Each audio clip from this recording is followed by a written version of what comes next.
Hey guys, it's me and Nick here, and we are here to talk EMA Slovenia, and we have just seen Klemen win EMA 2025, and he will be representing Slovenia at Eurovision 2025. We almost had July Jones representing Slovenia, who was in second place, who made the super final. For me personally, I'm not really surprised that Klemen won because I know he's very popular in Slovenia and he went into EMA as one of the favourites, even though I don't think he had the strongest song. But at the same time, I am also kind of surprised because they had July Jones, who, in my opinion, had a much stronger song. But Nick, I think you are quite surprised by the result. I'm not very surprised because Okay. I expected this result because this usually happens in Slovenia, right? This kind Yeah. of songs win, and international favorite usually ends up being runner-up. But I'm not happy with the result, I have to be honest, because I think July had much more potential. In my opinion, the song was much better, but the staging wasn't at its best. Mm-hmm. So they had a place for improvement for Eurovision. But on the other hand, Clemens had amazing staging, if you ask me. However, the Yeah. song is very poor, and I'm not the it's kind of cliche and it's dated for me. But I also don't like these message songs in Eurovision a lot because I Okay. find them a little bit cringe. So I don't think it has as much potential as July's would have.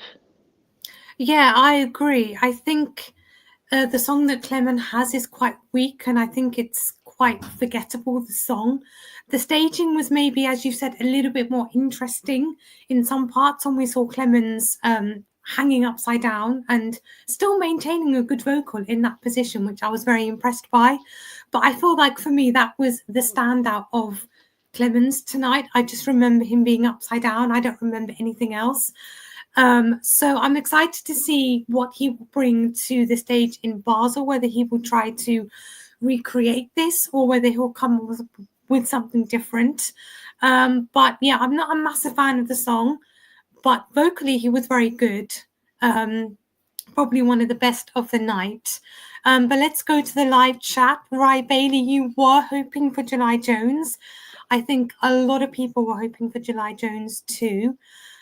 You think that it's going to be a non-qualification for Klemen? Yeah, I mean, we don't know most of the songs in that semi-final yet, but we do know they're performing in the first half, and I think they will struggle to stand out. What do you think, Nick? I think they might be contenders for second spot in semifinal because it just kind of Yeah, sounds like a song that you would put in that spot. yeah. Uh, they do have Croatia in the semifinal as much as I remember, but I don't think it would be enough for them to push them to the finals. When it comes to staging, I think they should keep this kind of staging because, as you said, it was the most uh, standout thing about the performance. The Yeah. song is forgettable, so they should keep something very interesting. Because the song, if you ask me, doesn't have a strong hook or something that would grab you. So they, in my opinion, should keep this kind of staging to impress audience. Yeah, I think so. And I think maybe the staging aspect might appeal somewhat to the televoters, but I don't see the song. I could see this as a jury song, but sadly, there's no juries in the semi final. So I think they are really going to struggle. And even if Croatia did give them 12 points, that could be some of the only points they get in the semi final. So not the best for Slovenia, in my opinion. But of course, Klemen was not the only participant in EMA this year. And guys in the live chat, thank you for joining us tonight. Let us know what you think of Klemen and his song. Do you think it was the right choice for Slovenia? Do you think they're going to qualify? Leave your comments and questions in the live chat. But let's move on to maybe the show overall. I thought it was a very well produced show from Slovenia. I don't think they have the biggest budget for something like this, so all things considered, I thought it came across very well on like the screen basically, and I think the hosting was good as well. We did see a lot of interval acts, I will say, but I think that's Slovenia for you. But overall, Nick, what were your thoughts of the show in general? The show was interesting. I really like this stage. They usually make this very interesting stage in Slovenia, a little bit alternative, and I did like that intimate atmosphere that they kept. Uh, Very nicely produced, as you said. I think they used the budget very wisely. Mhm. And yeah, I don't have anything to complain about, to be Yeah, me honest. neither. Actually, I think it was a good show tonight. But going to the live chat, Shadow, you're saying non-qualification for Klemen. You think that July Jones the only good. In my opinion, I think she was probably one of the standouts from the lineup tonight. Rai Bailey, you are saying hopefully they will internally select July next year. Neil S., you think July Jones should have won. It was predictable pop, but enjoyable. You think Klemen is a bit of a downer? I think Klemen definitely has a more sadder sounding vibe to his song compared to July Jones. But speaking of July Jones, she did make the super final with Klemen. She was in second place with the jury and also with the televotes in the super final. What did you think of July Jones's performance, Nick? I think it was enjoyable. The problem I had, it wasn't very, how would I say it? It was only based on taking off her clothes, basically, at the various points Yeah, of performance. It didn't have a strong, I wouldn't say message, but a strong point of view. They were just dressing her off. Not very strong choreography. Visuals weren't as match. They weren't matching the song, if you ask me. They were a little bit too yeah. bright. I don't think the bright blue was the color to choose with this performance, but they went for it. And okay, when they talk about religious theme, they could have gone in a different, more interesting direction, if you ask me. Yeah. I mean, the staging maybe wasn't the most standout for the song we had, but I think overall it was kind of a good vocal with a strong pop song, and the overall package kind of did sell it, I think, to a lot of people. And I think for Eurovision, they could have easily worked on the staging to make it much better, and they would have stood, I think, a much better chance of qualifying to the final with that. But overall, I thought she was great. And, as Rai Bailey said, it would be great to see Slovenia internally select July Jones for Eurovision because I think she has a lot of potential and could get a good result for Slovenia in the future. Now, obviously, just missing out on the top two super final was Astrid and the Scandals, if I remember correctly, who were bringing kind of like a burlesque type of performance, I would say. I remember kind of skimpy outfits, and I think there were some chairs going on as well. I was very surprised to see this so high up. I didn't think it was one of the strongest, but I think Slovenia has a very unique taste when it comes to music and EMA. I wasn't loving this. I was kind of captivated by the performance because it was different, but the song was doing nothing for me. Nick, what did you think of this one? I completely agree. I wasn't a fan of the song as well. It was like a mismatch of different sounds.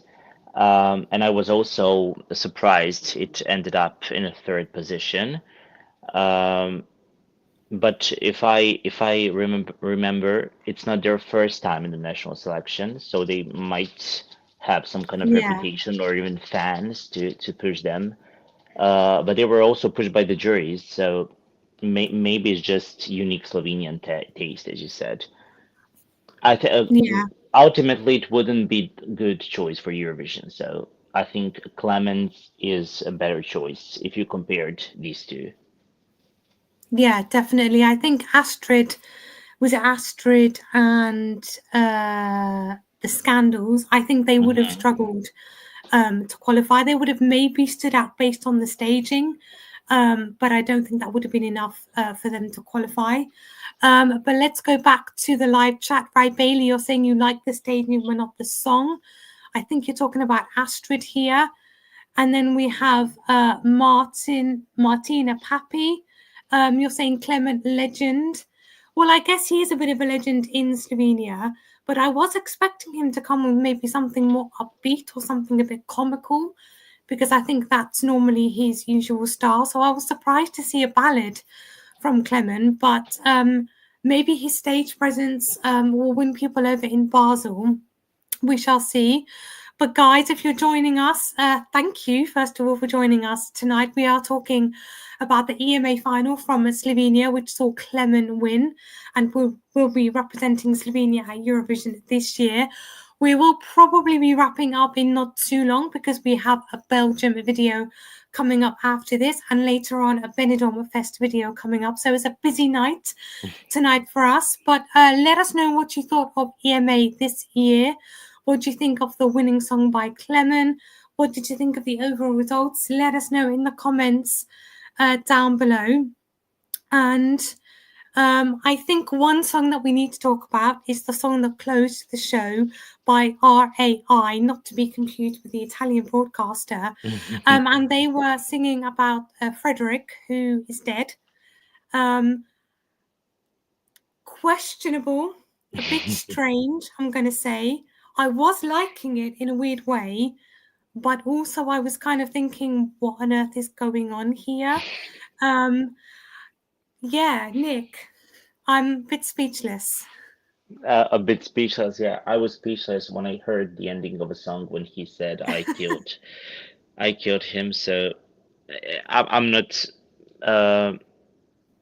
I don't know the background story of the song. Maybe who the Frederick is, or is there any deeper message, or is it just for fun?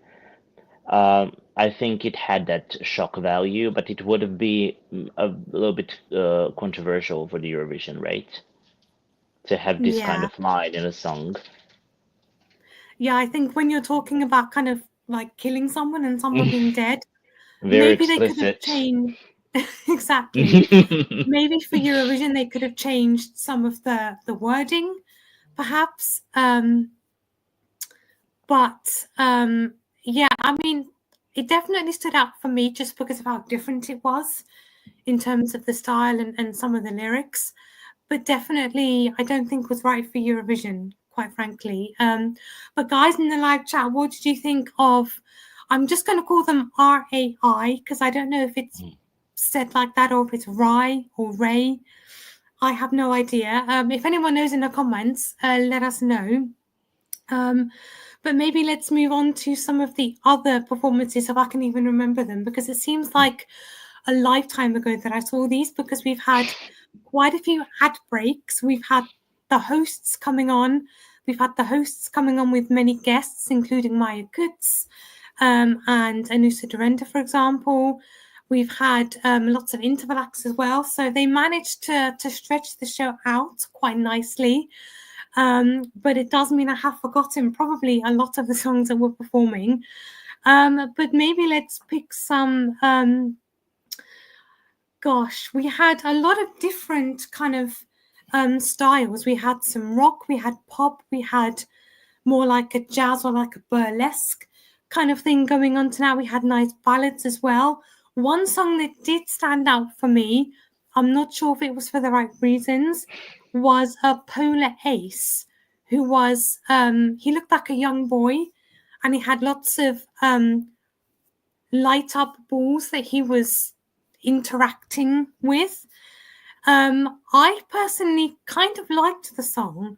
I thought it had a really nice melody, and it kind of sounded very upbeat, cheesy and dated, yes, but very sort of upbeat at the same time and very happy. But the staging was really strange. I didn't understand the significance of the props he had. What did you think of that, Nick? Me neither. I didn't understand the staging. But it was interesting, and the song is just really unoriginal, so there's only so much you can do with the staging when you had this kind of bass. So I think they tried their best to stand out. Yeah, I mean, to be fair, I think they did stand out, but maybe not for the right reasons. And kind of, I was seeing lots of comments from the fandom tonight, and a lot of people were commenting on his performance, and it did get a lot of people talking, but sadly, not necessarily in a good way. But I think the singer himself has a lot of potential. It would be nice to see him come back maybe in a couple of years when he's kind of grown up more and matured more, with something stronger. But let's go to the live chat. Kimani official, you think Astrid and Kiki are big standouts? Kiki was the underdog, weird, super fun, and super song. So Kiki, she was the one that kind of was dressed a little bit like a clown or that kind of thing, which I liked the song a little bit, but the staging for me was more standout than the song, from what I remember correctly, which I feel was the theme tonight. The stagings stood out more than a lot of the songs, I would say. Rye Bailey, you're saying a lot of strange songs. Yes, I would agree with that, I think. Especially the second one, if I remember right, the screaming lady. Yes. We need to talk about Zven, I think her name is. I think she was doing throat singing. I think that's what they call it. I don't know. Was she trying to summon someone or something? Was she performing a ritual on stage? Was it some kind of witchcraft going on? I have no idea. I think she sounded good and it started off really nice, but then it kind of then she kind of brought in the throat singing and I was just completely lost and I didn't know what was going on. Nick, do you have any ideas? I agree with you. I think it started really good and I was very interested, and I was waiting for some change in production, but I don't think the change was in a good way. It really surprised me and I was very confused. So at the end, I didn't really like it at all, but it really stood out. Oh yeah, 100%. It was a standout tonight, whether that's for good reasons or bad reasons. I think people are going to remember that for a long time. But when it comes to Eurovision, I just don't think people would have got it. I don't think they would have fully kind of understood it because it was art. It was like art in a way, but I think it was quite unique, and I don't think a lot of people would have got that. Which is quite sad, really. But guys, I think we will wrap up the video quite soon. But let's just go to some of the comments again. And Chris, you're saying Slovenia messed up big time with this one. And Martina Pappy, you're saying you think the balls were like tennis balls for his dogs that he loves. I did see people commenting about dogs, and I didn't quite understand the reference there. So maybe the song was about dogs. I have no tennis balls. I have no idea. But either way, it was definitely a standout. But overall, I think EMA this evening was a good show. I thought the hosts were good. Raven as a host seemed really good. I didn't know that she could host as well as she could. But this is not her first time hosting. Yeah. She already hosted EMA a few years ago. So she experienced. Yeah, this is actually my very first time watching EMA. Oh. So I've never seen a Raven host before. So I thought she was very good. But yeah, good show. I think we had a good lot of songs with some questionable stagings and questionable styles. I'm not 100% sure. I think maybe the right song won, but I do think a good singer won and a good performer won, and I think a good staging won, I think I will say. And I'm excited to see how this song and how this staging will be developed for Eurovision this year. But Nick, any final comments on tonight's show? I think you already said everything. Like, I completely agree with you, 100%. Yeah. Well, guys, thank you for joining us for this, what feels like a very short video on EMA. I am now going to join Harry for a video on Eurosong in Belgium, because I've been watching Slovenia and Belgium back to back tonight. And I think Nick might be joining the Benidorm Fest team later tonight, maybe. Perfect. So stay tuned for that. And of course, stay tuned throughout the week for more articles and videos on Eurovision and national finals. And if you haven't done so already, please subscribe to us on YouTube, and you can follow us on our website, Eurovoxx.tv. We're on TikTok, Instagram, X, and Facebook, so join us there. Thank you for joining. See you all soon. And until then, bye. Bye.